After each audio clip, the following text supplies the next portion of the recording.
Salut tout le monde, je suis super contente de vous retrouver dans une nouvelle vidéo qui est également la première vidéo dans mon nouveau chez moi. Donc c'est pour ça que la décoration est un petit peu aléatoire, ça va pas rester comme ça. Mais là on vient d'emménager, donc c'est le bazar derrière. Là il y a le canapé, tout va bien, mais derrière c'est absolument le bordel. Du coup je tiens à préciser que si vous entendez des petits bruits par-ci par-là, c'est Nimeria qui fait le tour du propriétaire. Faut qu'elle s'habitue un petit peu à ce nouvel espace. Mais sinon, ça fait du bien d'avoir un espace où il n'y a pas de bruit. Hein, parce que là, vraiment, les... Alors pour l'instant, hein, mais le voisinage est assez silencieux, donc je touche du bois. Il faut que je touche du bois absolument. Donc cette vidéo, ça va être un update lecture, donc je vais vous parler des dernières lectures que j'ai faites.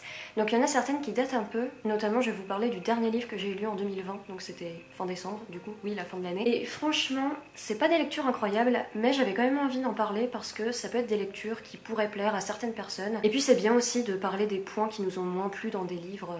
Donc voilà, cette intro est déjà beaucoup trop longue, je vais commencer tout de suite. Le dernier livre que j'ai lu en 2020, donc c'était vraiment pendant les derniers jours de décembre, c'est Les Victorieuses de Laetitia Colombani. Je vous en avais parlé dans un book haul en vous disant notamment qu'il me donnait très envie. J'ai choisi ce livre pour ma dernière lecture de 2020 parce que déjà il est assez court, donc pour lire en quelques jours c'était pas mal, et aussi parce que le résumé me donnait super envie. En fait on va suivre Solène, qui s'appelle comme moi accessoirement. À chaque fois que je parle de ce livre, je parle de ce fait, je suis désolée. Solène qui est avocate et qui fait un burn-out à cause de son travail, et du coup elle essaye de se reconstruire, et les gens qu'elle rencontre, alors je sais plus si elle voit une psy ou je sais plus, mais en gros elle rencontre quelqu'un qui lui dit pourquoi pas de faire du bénévolat, et elle trouve une mission de bénévolat au Palais de la Femme, où elle peut être écrivain public. Au Palais de la Femme, elle va rencontrer des femmes de tout horizon, parce qu'au Palais de la Femme, en fait, et même là, dans la réalité, c'est un endroit qui accueille des femmes démunies. Il y a beaucoup de femmes qui viennent de plein de pays où elles subissaient des choses affreuses et qui du coup se sont échappées pour ne pas subir des choses. Notamment, à un moment, il y a un exemple d'une femme qui est partie avec sa fille pour éviter que sa fille se fasse exciser. Donc voilà, il y a des situations comme ça, et sinon il y a des femmes aussi qui étaient SDF en France. Et du coup voilà, c'est un endroit où il y a vraiment des femmes, c'est que des femmes, Palais de la Femme. Donc c'est un endroit où il n'y a que des femmes et qui viennent de tous les pays, de toutes les cultures, et qui ont toutes des situations sociales différentes mais qui se complètent, et qui, voilà, ce sont des femmes vraiment qui sont démunies, qui ont besoin d'un endroit. Donc Solène sera écrivain public pour ces femmes, elle va écrire des lettres pour ces femmes, et du coup on va le suivre, voilà. On va suivre comment Solène s'intègre à ce palais et s'intègre dans ce groupe de femmes. Voilà, et on va suivre aussi les histoires de toutes ces femmes. Il y a certains personnages où la lumière va être mise sur elles, et on va suivre vraiment ce qui s'est passé dans leur vie et pourquoi elles en sont arrivées à être au Palais de la Femme. Donc ce résumé, ça me donnait vraiment super envie, parce que je me disais que voilà, ça allait être un livre féministe et qui en plus allait parler de femmes qui ont subi des destins affreux. Donc je savais que ça allait être triste, mais en même temps, vu le titre et voilà, je sentais que ça allait quand même être un livre plein d'espoir. Donc vraiment, tout me donnait envie dans ce livre, et je dois vous dire que j'ai été un peu déçue. Laetitia Colombani parle de thématiques vraiment très intéressante et très importante, surtout parce qu'elle parle de précarité, et notamment de précarité féminine, et je trouve que c'est un sujet dont on devrait beaucoup plus parler. Donc il y avait vraiment des trucs très intéressants dans ce livre, mais c'était pas du tout développé, c'était pas du tout approfondi. Ce livre, c'était vraiment très lisse et en surface. Je pense que j'aurais compris si c'était un premier roman, ou si par exemple l'autrice était assez jeune. Tu vois, là dans ce cas-là, tu peux comprendre que l'autrice vraiment n'approfondit pas son propos et reste vraiment en surface et dit des choses très simplistes en fait. Voilà, si c'était dans ce cas-là, j'aurais compris, mais là, Les Victorieuses, c'est le deuxième roman de Laetitia Colombani, et de ce que j'ai vu sur sa page Wikipédia et tout, c'est quand même une femme qui en plus a écrit des scénarios de films, donc c'est quand même une femme qui a quand même de l'expérience dans l'écriture, donc elle est censée avoir quand même une certaine maturité dans l'écriture, et vraiment ce livre est totalement démuni de toute forme de maturité dans l'écriture. C'était vraiment des choses très simplistes. Je pourrais le conseiller à des personnes qui commencent à se poser des questions sur qu'est-ce que c'est l'excision, sur qu'est-ce que ça fait d'être une femme et d'être SDF. Là, dans ce cas-là, je pourrais le conseiller. Et encore, je suis pas sûre que ce soit vraiment une très bonne entrée en matière. En fait, non, je suis même pas sûre de le conseiller à ces personnes-là. Vraiment, ce livre, c'est tellement simpliste et ça reste tellement en surface que, ok, elle aborde ces sujets et c'est cool parce que, en plus, Laetitia Colombani, c'est une personne qui vend beaucoup de livres. Donc, c'était vraiment une super initiative qu'elle s'intéresse à ça et qu'elle en parle dans ce livre en sachant que son nom allait vendre. Donc, ça, vraiment, c'est super qu'elle ait parlé de ça dans son livre. Mais alors, voilà, en fait, ce livre, je trouve que tu le lis Et voilà, après tu le refermes et en fait moi ça m'a rien fait. Alors que c'est quand même des sujets qui me touchent, tu vois. Il y a quand même une femme qui raconte qu'elle est partie parce que sa fille allait se faire exciser. C'est censé me toucher. Mais là c'était tellement, je sais pas, tellement basique, tellement simple que... Et aussi je trouve que tu sens que Laetitia Colombani, elle écrivait ça en se disant « Oh je vais mettre plein de bons sentiments et je vais faire ça pour essayer de toucher mon lecteur ».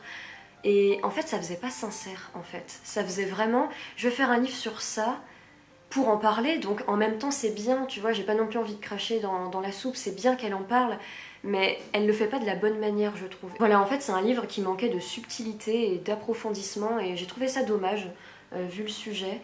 Après, voilà, si ça peut permettre à des gens de commencer à s'intéresser à ces sujets, c'est chouette, mais vraiment, c'est pas un livre que je conseillerais. En plus, last but not least, je suis pas du tout fan de la plume de Laetitia Colombani. Déjà, ce qui est important de noter, c'est qu'il n'y a aucun dialogue. En fait, Laetitia Colombani, elle écrit tous ses dialogues dans la narration. Genre, il dit cela. Je sais plus exactement, mais c'est un peu tourné comme ça, donc il y a zéro dialogue, et j'ai trouvé ça chiant. Alors après, c'est son style, et ça peut plaire à des gens, et tant mieux, tu vois. Chacun ses goûts, de toute façon, l'écriture, voilà, chacun ses goûts. Mais je trouve que du coup, le texte, il manque de rythme, c'était chiant, et au fait, au début, je pensais que c'était juste les premières pages, et au bout d'un moment, je fais, mais en fait, là, il y a vraiment genre 50 pages et il y a zéro dialogue, et en fait, non, il y en a vraiment zéro. Donc, c'est son style, c'est sa patte, tant mieux si ça plaît. Mais moi, du coup, j'ai pas du tout accroché à son style d'écriture. Et en plus, j'ai trouvé que l'histoire manquait cruellement de subtilité et que c'était beaucoup trop simpliste pour des sujets aussi complexes. Donc j'ai été très déçue et malheureusement du coup je pense que je lirai pas La Tresse de Laetitia Colombani. C'est un livre qui me donnait très envie au vu du sujet. Mais là vu comment j'ai été déçue par ce livre, je pense que La Tresse ça va être pareil. Après vous me connaissez, je suis fermée à rien. Si vous me dites que La Tresse vraiment est géniale, dites-le moi en commentaire et je m'y mettrai je pense parce que le sujet me donne quand même envie. Mais vraiment c'est... Malheureusement ce livre m'a pas donné envie de lire d'autres livres de Laetitia Colombani donc c'est quand même un peu triste. J'ai peur d'avoir été un peu dure mais malheureusement voilà c'est ça que j'ai pensé du livre. Je l'ai vraiment trouvé très décevant. Après voilà, c'est le style de Laetitia Colombani, moi j'ai pas accroché mais ça peut plaire à d'autres personnes, si un style un peu, voilà avec des phrases très simples et sans dialogue, si ça vous donne envie, allez-y. Et puis surtout, Laetitia Colombani c'est vraiment très chouette qu'elle ait parlé de ces sujets, malheureusement moi j'ai pas trouvé ça assez approfondi, mais peut-être que c'est suffisant pour d'autres personnes. Donc voilà, c'est quand même un livre, j'ai pas non plus envie de dire jetez-le à la poubelle, ne le lisez pas, parce que mieux vaut lire ça que un truc affreusement problématique ou quoi que ce soit. Même si ce livre, je suis pas sûre qu'il soit à 100% safe, mais bon, au moins il met en avant un sujet qui est intéressant. Donc voilà, je vais pas cracher sur ce livre, mais voilà, c'est pas non plus un livre que je conseillerais au monde entier. Bref, j'ai parlé 1000 ans de ce livre, super.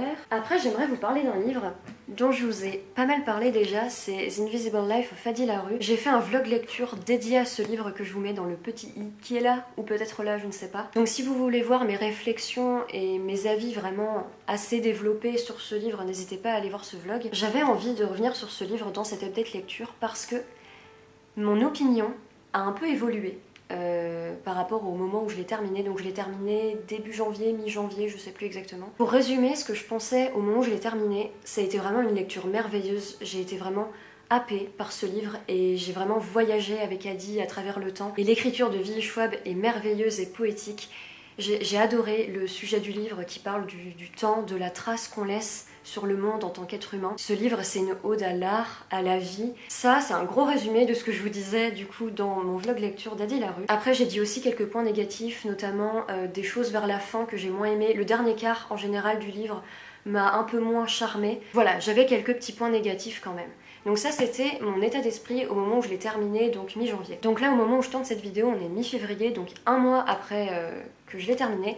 Comme je vous disais, mon avis a un peu changé. Déjà sur Goodreads, quand je l'ai terminé, j'avais mis 5 étoiles. Là, il y a quelques jours, j'ai baissé ma note à 4 sur 5. En fait, j'y pensais d'un coup et je me disais, mais en fait, non, ce livre finalement ne vaut pas pour moi un 5 sur 5. Pour moi, bien évidemment. En fait, je me rends compte que ce livre ne m'a pas tant marqué que ça. Il m'a marqué quand même dans ses thématiques et dans certaines scènes, mais sinon, est-ce qu'il a vraiment bouleversé ma vie comme je le pensais? Je suis pas sûre. Quand je l'ai terminé, je pensais vraiment que ce livre allait marquer ma vie à tout jamais, qu'il avait bouleversé ma vie. Finalement, j'en suis pas sûre. C'est quand même un livre qui m'a marqué et que j'aime et que je pense que je le relirai. Ça a été une merveilleuse lecture, mais est-ce que ça a été un coup de cœur incroyable comme a pu l'être pour moi, par exemple, Les Hauts de Hurlevent? Tu vois, pour moi, Les Hauts de Hurlevent, c'est un gros 5 sur 5. Est-ce que The Invisible Life of Fadi Larue, c'est ça? c'est Nymeria. Du coup j'ai laissé ma phrase en suspens. Est-ce que pour moi The Invisible Life of Addie LaRue c'est ça? Je suis pas sûre. Et du coup quand je l'ai terminé, je vous disais que ça allait peut-être devenir un de mes livres préférés. Je suis pas sûre. Faut encore que j'y réfléchisse. Je pense que ça va quand même faire partie des livres que j'ai préféré lire. Mais Nymeria, qu'est-ce qu'elle fait? Mais elle grimpe sur l'escalier. Bon, je sais même plus ce que je disais sur ce livre. Oui, donc finalement je suis pas sûre que ce livre m'ait tant marqué que ça. Et surtout, il y a quelque chose dont j'ai pas parlé dans mon vlog lecture. Et j'aurais dû en parler. Je m'en veux, j'aurais dû en parler. C'est important de parler de ces choses-là, donc je vais en parler dans cette update lecture. Je viens de me rendre compte que je vous ai pas fait de résumé du livre, mais tout le monde en parle sur Booktube, et en plus je pense que c'est bien de s'y lancer sans trop savoir. Mais si je peux vous donner envie de lire ce livre avec des mots-clés, voilà, on suit une femme à travers le temps et l'histoire. Et c'est très bien écrit. Voilà, des mots-clés. Donc revenons à la chose dont j'aurais dû parler et qui est importante à dire. Dans ce livre, du coup, comme je le disais, on va suivre Addie à travers le temps et l'histoire. Parce que c'est une femme qui peut vivre éternellement, qui est immortelle. Donc on la suit pendant 300 ans. À partir du XVIIIe siècle, alors 1794, un truc comme ça, jusqu'en 2015, un truc comme ça.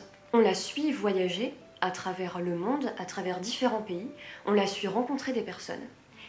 Et à un moment, je me suis dit c'est bizarre, mais en fait Addie, elle va tout le temps dans des pays genre la France, les États-Unis, l'Angleterre, l'Italie. À plusieurs reprises, notamment Vieille Schwab, elle dit oui, Addie, elle a été en Europe, en Amérique, blablabla. Mais à aucun moment on nous dit qu'Addie, elle a été en Asie ou en Afrique. Et pour une femme qui traverse l'histoire, elle est toujours dans les mêmes pays, tu vois, c'est un peu dommage. On dit elle a traversé le monde, ah mais en fait elle a été que dans 4 pays, bah c'est pas ça le monde, tu vois, faut quand même un peu aller autre part. Et c'est vrai que ça j'ai un peu tilté pendant ma lecture, j'étais en mode mais Addie elle a jamais été genre en Afrique, enfin il y avait quand même des choses à voir, des choses à faire, enfin il n'y a pas que l'Europe et les États-Unis dans la vie en fait. Ça m'a fait tilter pendant ma lecture et ça a été une faute en fait de pas vous le dire dans mon vlog lecture parce que c'était un point important. Et il y a pas longtemps, il y a quelques jours, je suis tombée sur une vidéo de Read with Cindy. D'ailleurs, je crois que sa chaîne maintenant c'est With Cindy. Et c'est une vidéo très intéressante qui parle du fait que The Invisible Life of Addie LaRue, c'est un livre qui est très très blanc. Déjà parce que Addie, comme je vous le disais, voilà, elle va jamais en Asie, en Afrique, elle reste toujours un peu dans les mêmes pays. Et en plus, dans ce livre, il y a un personnage noir, c'est la meilleure amie d'Henry, qui est une femme noire. Mais voilà, à part ça, c'est tout. Donc en fait, on suit un personnage pendant 300 ans et elle croise qu'une femme noire. C'est un peu étrange quand même. Pendant 300 ans, tu vas pas me dire que tu croises que des blancs quand même. Après, il y a clairement un débat à voir là-dessus. Moi, j'aime pas les débats, mais justement, je trouvais que Cindy, dans sa vidéo, c'était très intéressant parce qu'elle disait un peu des arguments pour ou contre. En fait, le sujet de sa vidéo, c'est est-ce que V.E. Schwab aurait dû inclure plus de personnages noirs ou asiatiques dans son livre? Et en fait, Cindy, justement, pose cette question parce qu'en fait, chacun, selon sa sensibilité, va répondre des choses autrement. Parce que, selon toute vraisemblance, on devrait dire oui, tu peux pas écrire un livre sur une femme qui voyage pendant 300 ans et qui rencontre qu'une seule personne noire. Parce qu'en plus d'être pas inclusif, c'est pas très réaliste. Mais il y a aussi une problématique qui se pose de est-ce que c'est bien que des auteurs et des autrices blancs et blanches écrivent des personnages de couleur? Et ça, il y a des gens qui disent non. Et à raison, parce que souvent ces personnages sont mal écrits vu qu'ils sont écrits par des gens qui ne sont pas du tout concernés par les problématiques par lesquelles ces personnes sont concernées. Et ces phrases, elles sont bizarres. Hein. Donc Cindy, dans sa vidéo, elle dit, voilà, V.E. Schwab, je pense que justement, elle voulait pas trop se mouiller, elle voulait écrire un livre qui lui ressemble, du coup, bah voilà, elle a mis que des personnages blancs. Donc Cindy, elle dit, voilà, on peut pas trop lui en vouloir, mais en même temps, c'est pas cool, parce que c'est un livre qui a quand même connu un grand succès, et vu le succès du livre, c'est possible qu'il soit mis en film, donc ça veut dire que pareil, il y aura que des acteurs et des actrices blancs et blanches qui vont être dans ce film. Donc voilà, il y a toutes ces problématiques qui se posent. Moi, j'ai pas la réponse parce que bah voilà, déjà je suis pas concernée, donc c'est pas moi qui va dire ah oui toi tu peux écrire des personnages de couleur, pas toi. Et j'ai pas non plus envie de lancer de débat parce que j'aime pas les débats, mais voilà, en fait c'est vraiment une question ouverte et c'est notamment une question qu'il faut se poser par rapport à ce livre et je vous encourage d'ailleurs à aller voir la vidéo de Cindy qui est très intéressante et qui s'exprime beaucoup mieux que moi. J'avais envie d'en parler parce que c'est important et c'est vrai que moi je suis à un stade et je pense beaucoup de personnes sont à un stade où en fait moi j'en ai un peu marre de lire des bouquins où il y a que des blancs. Et notamment, j'ai remarqué aussi que dans mes lectures, bah, je lis souvent que des auteurs et des autrices blancs. Et ça, c'est quelque chose qu'il faut que je change. Et je trouve c'est important de donner plus de visibilité aux auteurs et aux autrices de couleur.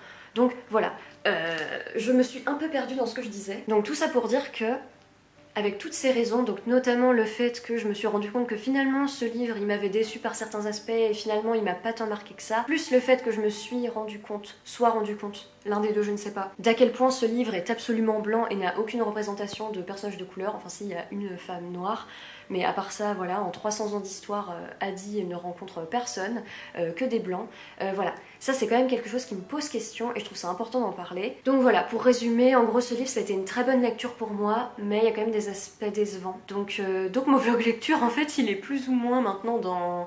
Parce que voilà, mon avis a évolué. Après je trouve ça intéressant aussi de voir quel avis tu as quand tu finis un livre et finalement quel avis tu as un mois après quand tu y réfléchis. Donc voilà, c'est quand même intéressant ce processus. Donc voilà, en gros ce livre, parce que là ça fait 1000 ans que je parle, très bonne lecture, merveilleuse lecture, mais il y a quand même des petits trucs qui coincent, même des gros trucs en fait qui coincent, donc c'est dommage. J'ai parlé 1000 ans et je ne sais même pas si je me suis bien exprimée. La la la la la la la. Après ça, j'ai lu le tome 1 et le tome 2 de l'Atelier des Sorciers. Ça fait très longtemps que je veux les lire parce que c'est vrai que beaucoup de gens en parlent. Et en plus, ces couvertures sont absolument magnifiques, c'est exactement le genre de dessin que j'aime, donc ça me donnait très envie. Dans ce manga, on va suivre Coco, qui est une petite fille qui vit dans un village et elle a toujours été fascinée par les sorciers depuis qu'elle est toute petite. Et un jour, elle va rencontrer un sorcier et elle va peut-être arriver à entrer dans le monde des sorciers. Voilà, je n'en dis pas plus parce que voilà, je vais arrêter de faire des gros résumés des livres. J'ai bien aimé ma lecture de ces deux tomes, j'ai un peu le même avis sur les deux tomes, donc je vais en parler dans un seul bloc. Sans les différencier forcément. Après j'ai plus apprécié le tome 2 je dirais, mais bon c'est assez équivalent quand même. J'ai bien aimé ma lecture mais j'ai pas non plus trouvé ça incroyable, j'étais peut-être un poil déçue. Je trouve l'univers intéressant et surtout j'adore comment les sorciers font de la magie. Ils font un truc pour faire de la magie et ça je trouve ça très original et j'ai vraiment trouvé ça bien amené. Donc j'ai bien aimé ces aspects. Mais sinon, de manière générale, j'ai pas trouvé ça très incroyable. Je trouve que c'est pas très approfondi, malheureusement. Après, je me doute que dans les autres tomes, ça va être plus développé. Peut-être, peut-être pas. Après, ce sera peut-être pas suffisamment développé à mon goût, j'en sais rien. J'avoue que je m'attendais peut-être à mieux, vu comment tout le monde en parle de manière très dithyrambique. Je pense que je m'attendais à mieux. Parce que voilà, en gros, je lisais, je trouvais ça sympa, j'aimais bien, mais j'ai pas non plus été transcendée par ma lecture. Et voilà, c'est un peu tout ce que j'avais à dire, en gros, sympa mais pas coup de cœur, hein, on va dire. Aussi, bien sûr, point très important à signaler, par contre, je suis très fan des dessins, donc les couvertures sont magnifiques, mais l'intérieur est tout aussi magnifique. C'est vrai qu'il m'arrive des fois de lire des mangas et le dessin, je suis pas super fan, mais comme l'histoire me plaît, bah, je les lis. Mais là, pour le coup, l'Atelier des Sorciers, les dessins sont absolument magnifiques, donc ça c'est un gros point fort de ce manga. Donc voilà, je compte quand même continuer ce manga avec les prochains tomes. Après, est-ce que je vais vraiment continuer dans les années à venir? Je sais pas, ça dépend des prochains tomes, parce que pour l'instant j'aime bien, mais je suis pas non plus emballée. Et enfin, le dernier livre dont je vais vous parler, c'est Une Joie Féroce de Sor Chalandon, que j'ai lu il y a vraiment... Ça fait une semaine, je crois, que je l'ai terminé. Sor Chalandon, c'est un de mes auteurs préférés. C'est un auteur que j'aime énormément. C'est celui qui a écrit Le Quatrième Mur, qui a remporté le prix Goncourt des lycéens en 2013. Et Le Quatrième Mur, c'est un de mes livres préférés. J'aime vraiment énormément cet auteur, déjà pour sa plume que je trouve à la fois très simple et à la fois très poétique. Je suis très fan de sa plume. Et j'aime aussi énormément ses textes parce qu'il mélange histoire avec un grand H et roman et fiction. Il prend toujours un moment de l'histoire et il en fait une fiction. Et du coup, t'apprends des choses en lisant ses livres tout en lisant un roman. Donc je trouve que c'est quelque chose de très intéressant et que j'aime particulièrement. Une Joie Féroce, c'est son dernier cru. Il est sorti en 2019, le poche est sorti l'année dernière. Il me donnait super envie parce que ce livre parle du cancer, il parle de femmes qui ont le cancer. Et ça me donnait envie parce que Sor Chalandon ne prenait jamais trop de personnages féminins dans ses histoires, souvent. Parce qu'en fait, il se met beaucoup lui-même dans la peau de ses personnages principaux, du coup il prend des hommes. Et là, pour une fois, c'était des femmes qui étaient mises à l'honneur. Et en plus, comme ça parle de la maladie du cancer, j'avais envie de m'y intéresser. Donc voilà, ce livre me donnait envie pour plein de raisons. Ce qui m'a également donné très envie de lire ce livre, c'est quand j'ai été à la foire du livre de Brive en 2019. Sor Chalandon était présent pour présenter ce tout nouveau livre qui venait de sortir à l'époque. À l'époque, c'était il y a même pas 2 ans, mais bon, c'est pas grave. Et notamment, il expliquait qu'il est incapable d'écrire un livre quand il ne vit pas la chose lui-même. Et là, il a eu l'idée d'écrire ce livre quand sa femme a eu un cancer. Mais il se disait, c'est quand même pas assez, c'est pas moi qui vis le cancer donc je vais pas écrire ce livre. Et juste après, pas longtemps après, lui aussi a eu un cancer, du coup il a dit à son médecin, attendez avant de me soigner, je vais écrire le livre avant. Bon, maintenant il va bien et sa femme aussi. Je trouve que c'est une anecdote intéressante à raconter parce que ce qui m'a donné envie, c'est aussi le fait de me dire que voilà, il a écrit ce livre en connaissance de cause. Il savait de quoi il parlait étant donné qu'il vivait la maladie et qu'il vivait avec sa femme qui elle aussi vivait cette maladie. Voilà pour le contexte. Maintenant, qu'est-ce que j'ai pensé de ce livre ? j'ai été énormément déçue par ce livre. C'est le Sort Chalandon qui m'a le plus déçue. C'est l'un des livres qui m'a le plus déçue au monde, peut-être. Donc voilà. Déjà, de manière générale, j'ai trouvé zéro intérêt au livre. Alors, après, il y a des points positifs, clairement. Déjà, le fait que ce soit des femmes qui soient mises en avant dans ce livre, et vraiment, elles ont une relation de solidarité et de sororité qui était très belle à voir. Et en plus, ça parle du cancer, et on voit vraiment la réalité de ce que c'est le cancer. Après, moi, j'aurais aimé apprendre plus de choses et que ce soit plus développé, parce que dans la deuxième partie de l'histoire c'est un peu moins développé, mais vraiment au début de l'histoire, vraiment on te rentre dans le quotidien de ce que c'est le cancer, et c'est vrai que ça c'était très intéressant parce que ça m'a permis d'apprendre des choses, notamment sur la chimiothérapie, etc. Donc il y a quand même des choses positives, tout le début, où voilà, en plus les femmes commencent à se connaître, donc on apprend à connaître ces nouveaux personnages aussi. Le personnage principal, Jeanne, commence à avoir le cancer et du coup elle découvre ce que c'est cette maladie, et du coup ça nous permet vraiment d'avoir une vision d'ensemble et ça nous permet d'apprendre des choses sur la maladie si on sait pas déjà des choses d'ailleurs. Mais après l'histoire va autre part, et ça j'ai pas envie de le dire parce que ça, voilà, ça, c'est vrai que c'est un peu le twist de l'histoire, donc voilà. Mais après il se passe autre chose. C'est quoi ça? C'est une araignée? Je crois que c'est un cadavre d'araignée qui flotte. Bon, on va se concentrer sur autre chose. Et du coup, après, j'ai trouvé qu'il y avait zéro intérêt à l'histoire. En fait, vraiment, ce livre, en fait, je l'ai fermé et j'étais là genre bah... Alors que d'habitude, les livres de Sort Chalandon, vraiment, ils me bouleversent, ils me font quelque chose. Là, j'étais vraiment mais zéro intérêt au livre. En plus de ça, je me suis pas du tout attachée aux personnages de cette histoire, genre aucun. Après voilà, elles étaient décrites dans leur qualité et dans leurs défauts. J'aurais pu m'y attacher, peut-être que d'autres personnes s'y sont attachées, mais moi vraiment j'avais aucune attache aux personnages, donc j'avais aucune attache à l'histoire que je trouvais sans intérêt, et les personnages pareil, aucune attache, donc voilà, je lisais ce livre mais j'avais hâte qu'il se termine en fait, ce qui est un peu triste pour un de mes auteurs préférés quand même, et j'ai pas compris la fin. Après, est-ce que tous les livres méritent qu'il y ait une sorte de morale à la fin? Je sais pas, mais moi quand je termine un livre, j'aime bien l'idée qu'il y ait un message un peu de dit à la fin d'un livre. Après voilà, on peut lire un livre sans vouloir qu'il y ait de message, mais souvent t'écris un livre, tu veux quand même dire quelque chose. Et là en fait je me suis dit mais qu'est-ce qu'il veut dire? Parce qu'en fait il se passe un truc, mais ça je peux pas en dire parce que ce serait un gros spoiler. Vraiment je ne comprends pas l'intérêt. Alors déjà l'histoire, je trouvais qu'il y avait zéro intérêt, mais en plus la fin, il y a un truc qui est dit.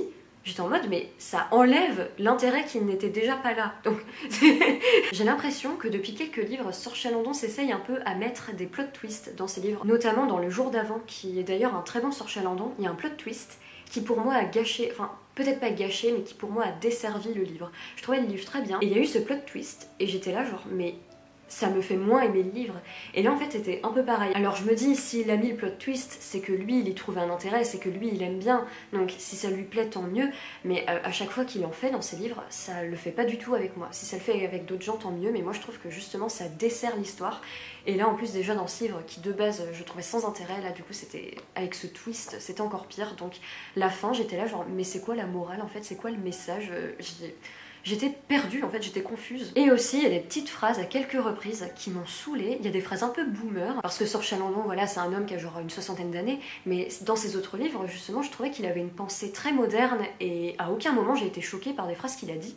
Mais là, dans ce livre, à genre 4 reprises, il y a des phrases hyper boomer. Le personnage principal, Jeanne, qui découvre qu'elle a un cancer, elle est libraire dans la vie, et du coup, ça fait que des fois, elle dit des petites phrases, donc Sort Chalandon à travers de son personnage. Par exemple, je sais plus, mais elle voit une femme lire dans le métro et elle dit un truc du style ah, quelqu'un qui lit un livre papier, ça fait du bien. Il y a genre une petite phrase comme ça, et j'étais là genre, mais sors, je sais quoi cette phrase de boomer là? Et à un moment il y a ça aussi avec un livre de Proust, genre ah, elle lit Proust, c'est bien. Et j'étais là genre, mais c'est quoi ces phrases en fait qui font juste culpabiliser les gens en fait, laisse les gens lire ce qu'ils veulent. Et tu es en train d'inviter les gens à laisser tomber ton livre pour aller lire Proust, parce que c'est vrai que ce livre est tellement sans intérêt que moi je veux bien aller lire Proust. Peut-être que dans Proust il y a un petit peu d'intérêt. Non mais pardon, je suis en train de clasher un de mes auteurs préférés. Et voilà, là je vois sur mon avis Goodreads les réflexions condescendantes envers la jeune génération sur les téléphones qui ne lisent plus les vrais livres. Oui c'est ça, à un moment il y a une phrase sur oui les livres papier c'est les vrais livres.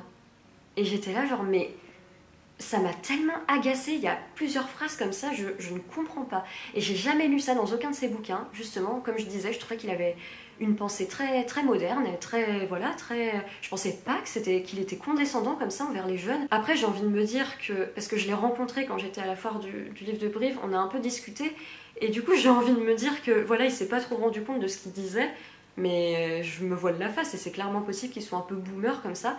Et ça me rend un peu triste parce que bon, dire les vrais livres comme ça, c'est les livres papier. Alors non, en fait, il n'y a pas de vrais livres. Un livre audio, c'est un vrai livre. Un e-book, c'est un vrai livre. Il n'y a pas que les livres papier, les vrais livres en fait. Et c'est super condescendant et très boomer en fait de dire des trucs comme ça. Donc moi, ça m'a saoulée. Donc déjà que ce livre, de base, j'étais pas fan, je le trouvais sans intérêt. En plus, il y avait des petites phrases comme ça qui m'ont saoulée. Là, franchement, je peux vous dire, si c'était pas mon copain qui m'avait offert le livre, je l'aurais vendu direct. Je m'en serais débarrassée parce que vraiment ce livre... Et aussi la couverture, elle est très belle. J'aime beaucoup la couverture. Mais voilà, clairement, c'est les deux seules raisons parce que ce livre, vraiment, je le relirai pas. Je l'ai pas du tout aimé. Et c'est dommage parce que Saoirse Chalandon, voilà, comme je le disais, c'est un de mes auteurs préférés. Et je garde ses livres précieusement. J'ai une collection de Saoirse Chalandon dans ma bibliothèque. Mais celui-là, j'ai limite envie de le mettre tout en haut. J'ai plus envie de le voir. Après, voilà, Saoirse Chalandon, ça reste un de mes auteurs préférés. Et il y a deux de ses livres qui font partie de mes livres préférés et que j'ai adoré. Donc je vais continuer à le lire. Mais voilà, j'ai été très déçue par ce livre. Après, ce livre reste original et vraiment, quand tu vois sa ligne éditoriale, on peut pas dire ça pour un auteur. Quand tu vois la ligne directrice de Saoirse Chalandon, quand tu vois le thème de ses livres, celui-là, il est vraiment original et il ressort en fait parmi les autres. Et il a un côté assez burlesque qui est vraiment très original, voilà, par rapport à ses autres ouvrages. Donc c'est vrai qu'il peut plaire. Donc ça a peut-être été ça le problème avec moi, peut-être que justement ça changeait trop de ce qu'il faisait d'habitude et du coup ça m'a gênée. Et aussi, je viens d'y penser, j'ai trouvé aussi que dans son livre, je trouvais que son écriture, elle est très répétitive. Après, c'est parce que moi j'ai lu beaucoup de livres de Saoirse Chalandon, du coup son écriture je la connais par cœur. Et comme je vous le disais, je suis très fan de son écriture. Et là, j'ai trouvé que dans son livre, c'était encore une fois la même écriture, le même genre de tournure de phrases, le même genre de vocabulaire. Après voilà, vous, si c'est le premier Saoirse Chalandon que vous lisez, c'est pas quelque chose qui va vous choquer. Mais moi, je me suis dit, mais en fait, je trouve que tu te répètes en fait dans tes livres. Et il a une écriture très, très brève, jeune, nanana, point. C'est vraiment des phrases très brèves qu'il fait. Et là, des fois, j'ai trouvé que son style d'écriture n'allait pas dans la scène qu'il était en train de raconter. Et du coup, je me dis, voilà, il serait peut-être temps... Là, du coup, tu développes ta ligne directrice, tu développes tes sujets de livre, bah du coup développe aussi ton écriture. Voilà, c'est un petit peu les réflexions que je me suis faites. Donc ce livre de Saoirse Chalandon m'a malheureusement beaucoup déçue, mais je vais continuer à le lire et j'espère que ces autres livres vont pas me décevoir. C'est vrai que j'ai été pas mal déçue par certains de ces livres, celui-là c'est le pire. Donc voilà, je vais voir ce que ça donne, mais en tout cas je continue de lire cet auteur et je continue de le conseiller, notamment Le Quatrième Mur et Mon Traître, qui sont des chefs-d'œuvre absolus. Ça y est, c'est enfin la fin de cette vidéo. Vraiment, je me suis dit en plus en commençant à tourner, bon là t'essaies d'être assez brève, voilà, parce que toujours tes vidéos elles durent 1000 ans. Et j'ai encore parlé 1000 ans, je suis absolument désolée, mais j'aime bien les vidéos longues, je préfère regarder même des vidéos longues, donc j'en fais parce que je sais pas me taire. Donc sur ce, je vais vous laisser, moi faut que je m'occupe de ce bazar, faut que je m'occupe de ce nouveau chez moi que je vais commencer à décorer et mettre les meubles aussi, c'est plus important que la décoration. Mais si vous avez aimé cette vidéo, n'hésitez pas à la liker, à commenter et à vous abonner à ma chaîne, pourquoi pas. Et moi je vous dis à très bientôt pour une prochaine vidéo. Bye!